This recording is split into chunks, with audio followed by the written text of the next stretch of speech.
అమలాపురానికి ఒక విశేషం. మీ లలిత జ్యువెలరీ అమలాపురానికి వచ్చేసింది. డిసెంబర్ 16న బ్రహ్మాండమైన ప్రారంభోత్సవం. లలిత జ్యువెలరీ. ఇప్పుడు ఎవరికి ఊరికే రావు. రైట్.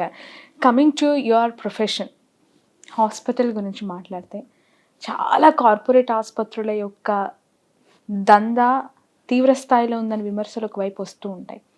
కేవలం హాస్పిటల్ అంటే సమాజ సేవ అని చెప్పుకోవడమే తప్ప దాని వెనక ఒక వ్యాపార సామ్రాజ్యాన్ని విస్తరించుకోవడం అనే ఇంటెన్షన్స్ చాలామందికి ఉన్నాయి కదా. దీన్ని సమాజ సేవ అంటారా? అలానే ఫ్రీ సర్వీస్ చేయట్లేదు కదా అనే వాళ్ళకి మీరు ఇచ్చే ఆన్సర్ ఏంటి? చూడు తల్లి, మీకు ఒక మాట చెప్తాను. ఇప్పుడు గవర్నమెంట్ హాస్పిటల్స్ ఉన్నాయి, సేవ వాళ్ళు చెయ్యాలా వద్దా? ఫస్ట్ సో మనం రెండు పక్కల మాట్లాడాలి, ఒక కాయిన్కి ఒక పక్కే మాట్లాడకూడదు.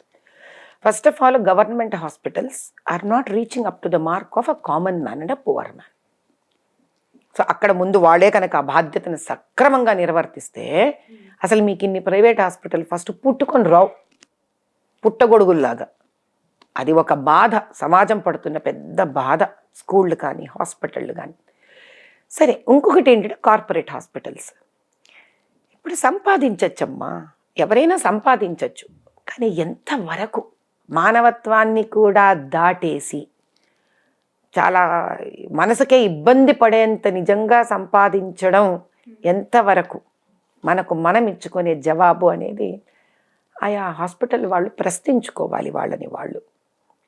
మీరు ఈ రోజుకు కూడా, ఎందుకంటే చాలామంది అనొచ్చు, ఏంటి ఈవిడ చెప్తోంది ఇవన్నీ కోవిడ్లో అన్నీ వచ్చాయి వీళ్ళ మీద అని.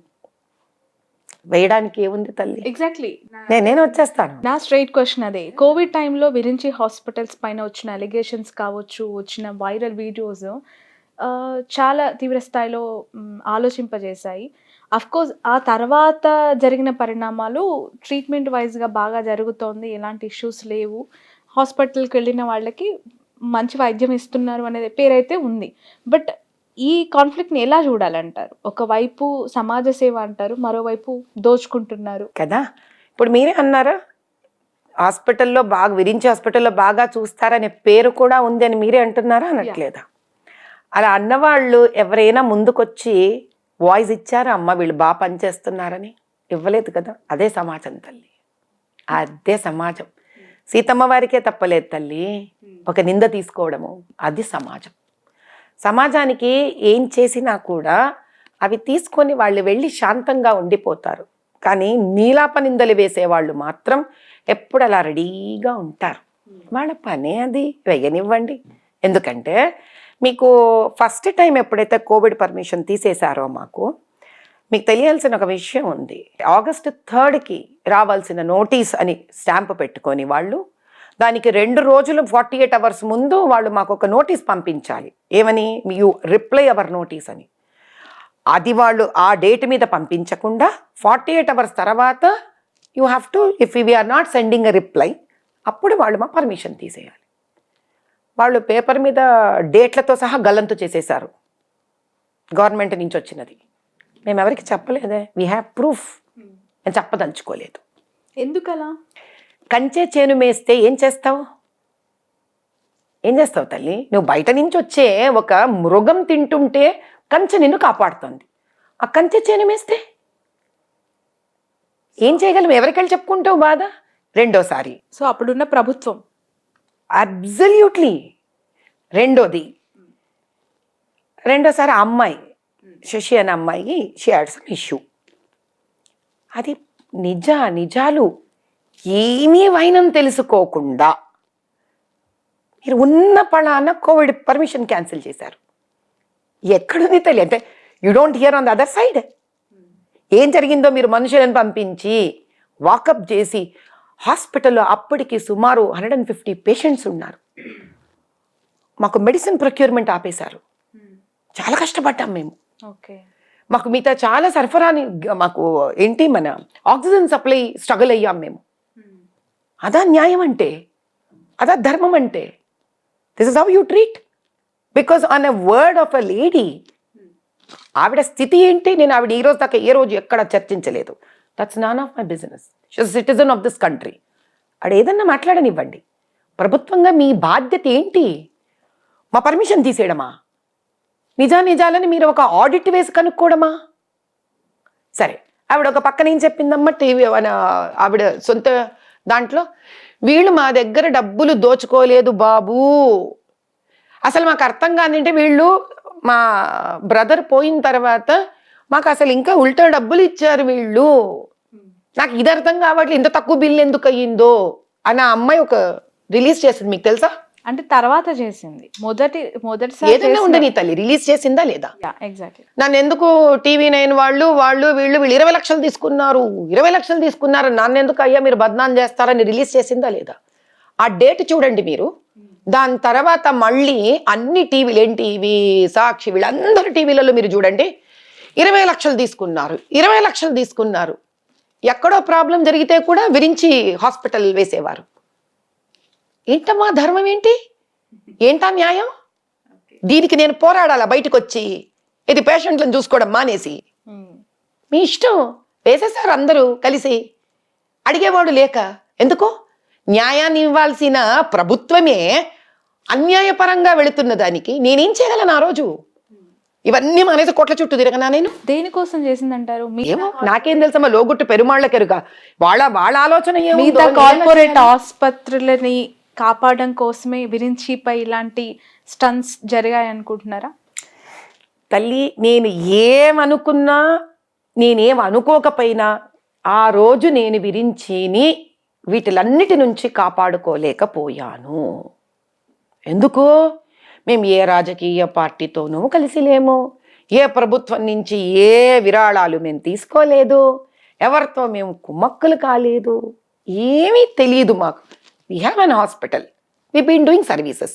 ఈ రోజు ఎందుకు తల్లి, మా దగ్గర one of the best MRI ఉంది. మీకు చాత అయితే మీరు వెళ్ళి కనుక్కోరాపోండి. హాస్పిటల్ పెట్టిన 7-8 ఏళ్లలో మేము ఎన్ని ఎంఆర్ఐలు చేసాం చూసుకురాపోండి మీరు. ఈ రోజుకి మా ఏ డాక్టర్కి కూడా మేము వీ హ్యావ్ నో టార్గెట్స్. మీరు ఇన్ని ఎంఆర్ఐలు చేయాలి, ఇన్ని ఎక్స్రేలు చేయాలి, మీరు ఇంత డయాగ్నోస్టిక్లు చేయాలి, లేదా మా దగ్గర వాకిన్ అయిన ఎంతో మంది పేషెంట్స్కి ఈ రోజుకి ఏ డయాగ్నోస్టిక్స్ రాయకుండా మీకేం కాలేదయ్యా, మీకు ఇంతే చిన్న మెడిసిన్ ఈజ్ గుడ్ ఇనఫ్ అని పంపించిన ఉన్నాయి. సర్జరీలు ఇంకెవరో హాస్పిటల్ సజెస్ట్ చేస్తే కూడా సర్జరీ మీకు అవసరం లేదని పంపించిన కేసెస్ ఉన్నాయి మా దగ్గర. ఏంటి? మేము డబ్బులు ఖర్చు పెట్టి హోర్డింగ్లు పెట్టలే, డబ్బులు ఖర్చు పెట్టి మేము మీడియాలో వేసుకోలేదు, డబ్బులు ఖర్చు పెట్టి మేము ఇంటర్వ్యూలు చేసుకోలేదు. That is it, right? మీరు వెయ్యండి అమ్మా, వరుస హోర్డింగ్స్ వేయండి. ఎంత ఖర్చో మీకు తెలీదా? ఎక్కడి నుంచి తీయాలి నేను డబ్బు? అఫ్ కోర్స్ మళ్ళీ పేషెంట్స్ నుంచే. ఆబ్వియస్లీ మేమేం చేయలేదు. అది అనడానికి ఏముంది తల్లి, ఒక మాట. బట్ బాధ వేయలేదండి, ఎందుకంటే పేషెంట్లని కన్నబిడ్డల్లా చూసుకుంటూ మీరు చేసే పూజల యొక్క కుంకుమ కానీ విభూదులు కానీ ఐసీయూలో ఉన్న వాళ్ళకి పెడతానని చెప్తూ ఉంటారు. మీరు అనిపించలేదా అప్పుడు? అంటే నేను ఎవరికి బాహ్య ప్రకటనగా పాజిటివ్ కంటే నెగిటివ్ ఒక 1 అవర్లో ప్రజల్లోకి ఇంత వేగంగా వెళ్ళిపోయింది ఏంటి, మనం ఇంత చేస్తున్నా కూడా? అంటే రామాయణం కాలం నుంచి ఈ రోజు వరకు ప్రజలు పెద్దగా మారలేదని అర్థం ఏం తల్లి? ఆ రోజు ప్రజలు మారలేదు. ఆ రోజు ఒక మాట పట్టుకొని నమ్మేసుకుంటూ ముందుకు వెళ్ళిపోయారు. ఈరోజు మాట పట్టుకొని ముందుకు వెళ్ళిపోయారమ్మా. ఆ రోజు మారలేదు, ఈరోజు మారలేదు. మారాలనేది నా కోరిక. మారాలి. మేము తప్ప మేము ఒప్ప అనేది ప్రశ్నించాలి వాళ్ళు. ఇప్పుడు మా దగ్గర ట్రీట్మెంట్ చేసుకొని వెళ్ళిన ఎంతో మంది ఉన్నారు. ఎంతో మందికి మేము లక్షల రూపాయలు వాళ్ళు కట్టలేని పరిస్థితిలో వాళ్ళని వదిలేసాం మేము. ఎంతో మంది ఒకవేళ చనిపోయిన కోవిడ్ టైంలో చనిపోయినప్పుడు ₹1 తీసుకోకుండా ముందు వాళ్ళ ఇంటి వాళ్ళని ఇబ్బంది పెట్టకుండా వాళ్ళని డెడ్ బాడీస్ ఇచ్చి పంపించేసాం. We are the only hospital we never kept a body beyond 10 minutes as per GHMC rules. పంపించేసాం వాళ్ళని. మా దగ్గర ట్రీట్మెంట్ చేసుకున్న ఎంతో మందికి తెలుసు మేము ఎలా ట్రీట్ చేశామో. వాళ్ళందరికీ నా ముఖం తెలిస్తే వాళ్ళందరికీ తెలుసు నేను ఎలా వాళ్ళతో ట్రీట్ చేశాను. కానీ వాళ్ళందరూ మాకెందుకు అనుకుని కూర్చునే వాళ్ళే కదా తల్లి. నాకు అది కూడా ఇబ్బంది ఏం లేదు, ఎందుకంటే the world is made up of lot of people. వాళ్ళు నాకు వచ్చి నిలబడాలని నేను ఆ రోజు వాళ్ళకి సేవ చేయలేదు. వాళ్ళు ఒక పేషెంట్గా వచ్చారు, తద్వారా మేము చేయాల్సిన సేవ వాళ్ళకు చేశాం. వాళ్ళ రెస్పాన్సిబిలిటీ కాదు మా తరపున వచ్చి మాట్లాడడం. It's okay. అలాని మమ్మల్ని ఇబ్బంది పెట్టిన వాళ్ళ బాధ్యత కాదు మమ్మల్ని ఇబ్బంది పెట్టడం. కానీ ఒకటి నాకు ఏమర్థమైంది అని అంటే, మంచి చేసే వాళ్ళ వెనక ఎప్పుడు ఒక వెన్నుపోట పొడిచి కత్తి పట్టుకోవడానికి రెడీగా ఎవరో ఒకళ్ళు ఉంటారని మాత్రం మీరు అన్నారు కదా, ఇంత మెత్తగా సున్నితంగా ఉన్నారు కదమ్మా, మీరు మరి ఎలా చేయగలుగుతారు అంటే ఆ ఘట్టాలు, ఆ సన్నివేశాలు, ఆ పీరియడ్ నాకు నేర్పించింది తల్లి. That you should become strong enough, okay. You should become strong enough అని నేర్పించింది. ఎంత స్ట్రాంగ్ అయినా కూడా పాత బస్తీ లాంటి ఏరియా నుంచి రాజకీయాలు చేయడం అంటే మామూలు విషయం కాదు. మీరెందుకు ఆ ప్రాంతాన్ని ఎంచుకున్నారు అంటే మీరు చేస్తున్న సేవా కార్యక్రమాలన్నీ మెడికల్ క్యాంప్స్ చేస్తూనే ఉన్నాము, ఫుడ్ డిస్ట్రిబ్యూషన్ చేస్తున్నాము, ఆధ్యాత్మిక కార్యక్రమాలు చేస్తున్నాము. నిన్న కూడా మెడికల్ క్యాంప్ చేశాము. ఎక్కడో ఒక దగ్గర ఒక రాజకీయ కోణం దాగి ఉంది అనే వాళ్ళకి మీరు ఇచ్చే సమాధానం? అనుకునే వాళ్ళని ఎవరు ఆపగలరు తల్లి? మీరు ఆపగలరా? అనుకునే వాళ్ళ గురించి నాకు అనవసరం అమ్మ. అది కూడా వాళ్ళు ముందుబడి 10 మందికి మంచి 10 మందికి మంచి చేసే వాళ్ళు ఎవరు ఇలాంటి మాటలు మాట్లాడరు తల్లి. వాళ్ళకి 10 మందికి మంచి చేయడానికే టైం ఉండదు పాపం, వాళ్ళు చేసుకుంటూ వెళ్ళిపోతూనే ఉంటారు. ఇది చెయ్యలేని వాళ్ళు, చెయ్యని వాళ్ళు రెడీగా ఉంటారు ఓ బురద చల్లుదామని. అలాంటి వాళ్ళతో నాకెందుకమ్మా, నాకు డిస్కషన్ ఎందుకు? వాళ్ళని సంతృప్తి పరచాల్సిన అవసరము నాకు లేదు. కానీ ఎవరైనా పాత బస్తీ అంటే వాళ్ళ మనుషులు కాదా? వాళ్ళకి అర్హత లేదా? ఒక మంచి నాయకుడో నాయకురాలు వచ్చే అర్హత వాళ్ళకు లేదా? బాగుపడాల్సిన హక్కు వాళ్ళకు లేదా? ఎంతసేపు ఒకవేళ నాలాంటి వాళ్ళు ధైర్యంగా ముందుకొచ్చి ఒక చక్కటి కాన్స్టిట్యుయెన్సీ తయారు చేయాలనుకుంటే అన్ని బాగుపడ్డ కాన్స్టిట్యుయెన్సీని ఎందుకు ఎంచుకొని నేనేంటమ్మా చేసేది? వడ్డించిన విస్తరాకుని కూర్చొని తినడానికి ఆ విస్తరాకులో భోజనం ఇంకెవరైనా వాడుకొనివ్వండి, అది వేరెవరైనా భోజనం చేయనివ్వండి. ఇప్పుడు జూబ్లీహిల్స్ ఉంది, చక్కగా it's a well developed place. Vikarabad constituency ఇప్పుడు రాబోయే ఎంపీ ఎలక్షన్స్ కాబట్టి, అలా సికింద్రాబాద్ ఉంది. Let it happen. అక్కడ నేను వెళ్ళి పెద్దగా ఉద్ధరించవలసింది ఏమీ లేదు తల్లి. ఓల్డ్ సిటీ అలా కాదు. పుట్టి పెరిగి 25 ఏళ్ళు ఉన్నానమ్మా. నా పుట్టినింటికి నేనైనా తిరిగి వెళ్ళి ఆలోచించకపోతే ఇంకేం బంధం ఉండాలి దాని గురించి ఆలోచించడానికి? చెప్పండి ఓ మాట. నన్ను ఇంకా అటు పక్కకు పీకడానికి ఏముండాలి? ఏదో కారణం ఉండాలి కదా. ఏ కారణం లేకుండా అందరూ రాజకీయాల్లో రాజకీయం తప్పు కాదు తల్లి. Politics are never bad. Politicians are turning into it very selfish state. ఒక్కసారైనా ఒక్కళ్ళన్నా ఎందుకు ఆలోచించకూడదు? మనం ఇంత భక్తి ధర్మం అంటున్నాం. ఈ భక్తి ధర్మం ఏం నేర్పించింది మనకి? ఇప్పుడు రాముడిని మనం దేవుడు అనుకుంటున్నాం. రాముడు కూడా ధర్మ పరిపాలన చేశాడు కదా తల్లి. శ్రీకృష్ణదేవరాయలు కూడా ధర్మ పరిపాలన చేశారు కదా తల్లి. మన లక్ష్మీబాయి కూడా ఝాన్సీని ధర్మ పరిపాలనే చేసింది కదా తల్లి. శివాజీ కూడా ధర్మ పరిపాలనే చేశాడు కదా తల్లి. అంటే భక్తి ఏం నేర్పిస్తుంది మనకి? ధర్మ పరిపాలన చేసే మనస్తత్వాన్ని ఇస్తుంది భక్తి. అంతేకాని కూర్చొని ఒక పక్కన భజన చేస్తూ ఉండడం మాత్రమే కాదు. అలా భజన చేసే వాళ్ళ నుంచి, భజన నుంచి ధర్మాన్ని నేర్చుకోవాలి మనం. నాకు ధైర్యం ఉంది, ధర్మ పరిపాలనకు ముళ్ళ మీద నడిచే ధైర్యం ఉంది నాకు. కానీ మీరు ఉన్న ప్రాంతం ముస్లిం కమ్యూనిటీ ఎక్కువగా ఉంటుంది. గత కొన్ని దశాబ్దాల నుంచి అక్కడ ఆ కమ్యూనిటీ లీడర్సే ఎస్టాబ్లిష్ అవుతూ పార్లమెంట్లో, అసెంబ్లీలో వాళ్ళ గలానే వినిపిస్తూ ఉన్నారు. అలాంటి ఒక సున్నితమైన